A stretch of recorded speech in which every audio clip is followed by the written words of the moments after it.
Justice, ये एक कहलाता है चीफ जस्टिस ऑफ इंडिया। ये एक ही बन सकता है। अभी जानते हो कौन है? चंद्रचूड़ हैं, चंद्रचूड़, डीवाई चंद्रचूड़। इनके ना बेटा पिताजी भी सुप्रीम कोर्ट में जस्टिस थे। देखो बाप बेटा, पिताजी बहुत पहले जस्टिस थे, फिर वो एक्सपायर हो गए। बेटे ने भी पिता का प्रोफेशन अपनाया, लॉ पढ़ा, और आज बेटा उसी कुर्सी पर बैठा है जिस पे कई साल पहले पिताजी भी बैठे थे। तो चंद्रचूड़, इनके पिताजी का रिकॉर्ड था, पता है क्या? सबसे लंबे कार्यकाल वाले सुप्रीम कोर्ट के चीफ जस्टिस, लगभग 9 साल तक वो कुर्सी पर रहे थे। आज उन्हीं का बेटा तुम्हारे देश का चीफ जस्टिस है, डीवाई चंद्रचूड़।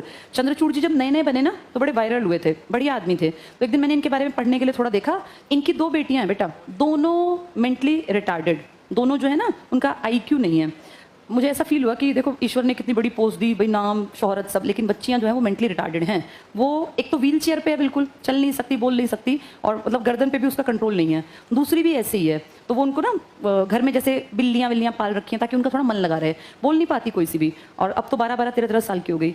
फिर मुझे ऐसा फील हुआ कि देखो ईश्वर जो है किसी को भी वो ना 100% सब कुछ सबको नहीं मिलता, कहीं ना कहीं किस्मत में कमी रहती है। लेकिन उसके पढ़ने के बाद जब मैंने डिटेल पढ़ी तो मेरे मन में उनकी इज्जत बढ़ गई। क्यों?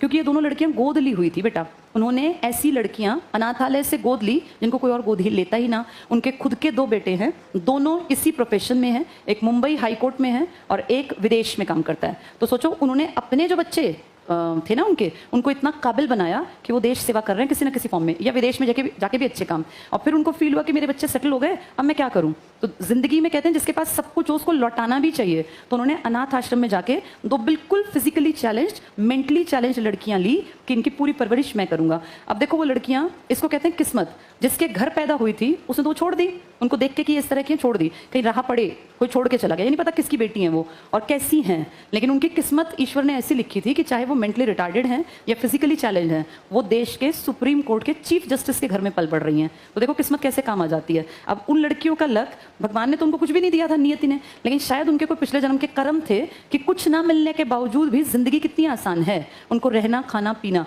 जो बेस्ट से बेस्ट कर सकते थे वही कर रहे होंगे चंद्रचूड़ सर।